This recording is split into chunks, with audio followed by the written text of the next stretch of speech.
In our reading from the Gospel of Mark this morning, a widow's generosity reveals the hypocrisy of certain state and religious leaders. Or at least that's the way I've always understood it. And it's true. This passage is a bittersweet, heartbreaking, yet beautiful testimony to a widow's trust in God. That trust in God frees us to live in abundance even in the face of our own scarcity. And though this may be very true, there's something more to this story. As I prepared for this sermon this week, I realized that there is something about this text and its message that just doesn't sit right with me.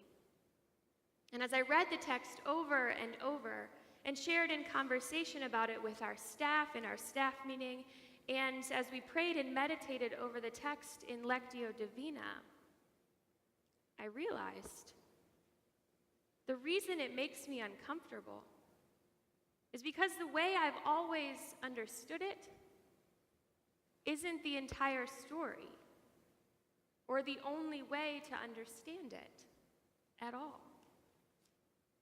And that can be a little nerve-wracking to realize, especially for a theologian, right?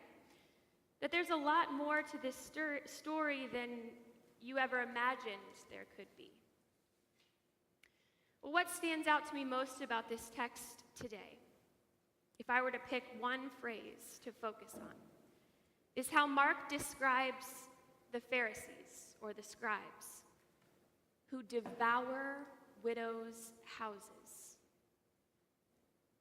Now, this line makes me think and wonder, what are we supposed to learn from them, from this?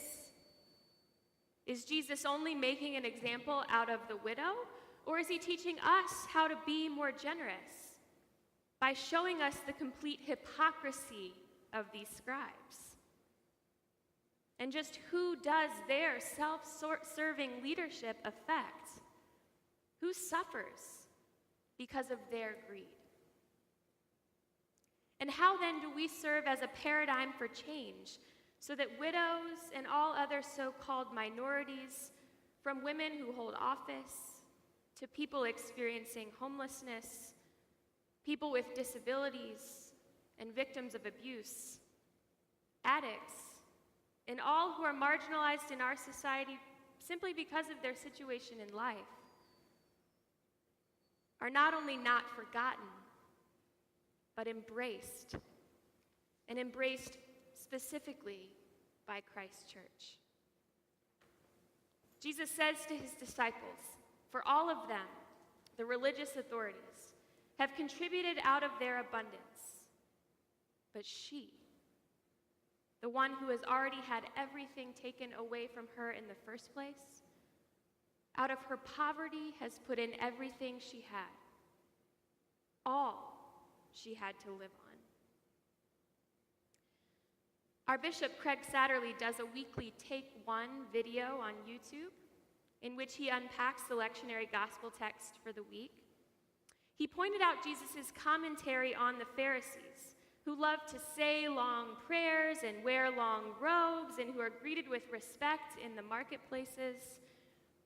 Bishop Craig said he's mindful of the fact that we as pastors and assisting ministers, and also he specifically as bishop, look a lot like what Mark is describing, do we not?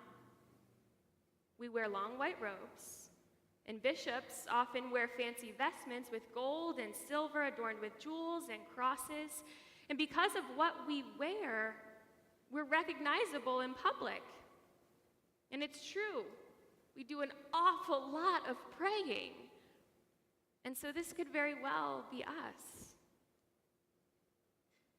But the point of this passage is not that these things are bad, because they actually can be very good. Wearing garments that remind us of the way we are cleansed and washed clean of our sin in baptism, being recognized in the marketplaces for being a public witness of grace and trust in our community, praying for people who are in need, or people who have committed offenses, or in thanksgiving for God's very own blessing. These things are good. So the point is that the Pharisees seem to do these things, not for God's glory, but for appearance sake only. And they use their status to further marginalize those who are poor in money and in spirit. Their main offense is that they put their love and trust first and foremost in themselves rather than in God. They abuse their power and authority instead of using it to glorify God in love and service toward their neighbor. And so instead of becoming better stewards, better loving caregivers, selfless servants accompanying the least of these, they ruthlessly wrench away whatever is left from a person who has already lost so much, a complete inequitable distribution of all that has been gifted to them by God in the first place. They refuse to see that all that they have and all that they are is a gift from God. And so by refusing to use their power as a vehicle for sharing abundant life for all, they also refuse God's free gift of eternal salvation, mercy, and loving kindness. You heard it, Scripture says, for they will receive their greater condemnation. In relying on themselves and their own human-made rules and regulations, the Pharisees refused to put their trust in God. And that's why there's more to this story than the way I've always understood it. Yesterday, November 10th, was the 535th anniversary of renowned reformer Martin Luther's birth.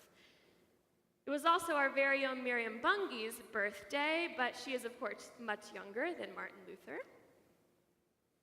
In light of Luther's birthday, I recalled reading an article from the Living Lutheran magazine a couple of years ago that was written by one of my own seminary professors, Dr. Kirsi Stirna. She's an awesome scholar in Lutheran confessions and feminist theology.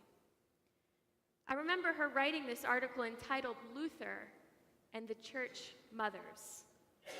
So I looked it up in their archives this week.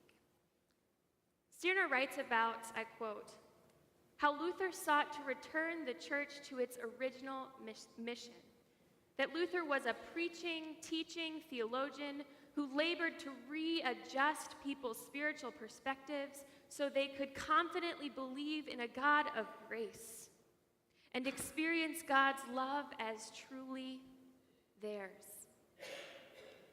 She continues, with his radical Jesus-based vision of equality in grace-induced freedom, as opposed to the ways human beings place restrictions on God's generosity, Luther taught that in sin and in redemption, meaning no matter your situation in life, all men and women are equal with different vocations. End quote. The article provides a wonderful and vivid interpretation of Jesus' embrace of those who have been specifically marginalized by religious and political elites over the centuries, particularly women, children, and widows. What's so ironic is that these groups of people have been marginalized by the religious elite, even though everything that Jesus has ever taught and done has been in favor of the least of these. In her article on Luther and the Church Mothers, Stirna's thesis is clear.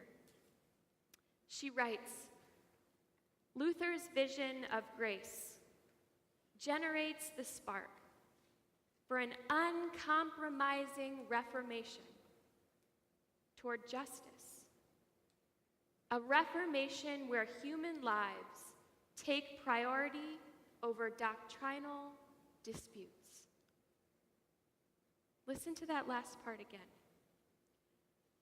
Luther's vision of grace is a reformation where human lives take priority over doctrinal disputes. What the Pharisees fail to understand is that their inherent value is not determined by the value of their possessions or their power, nor their ability to limit God's amazing grace.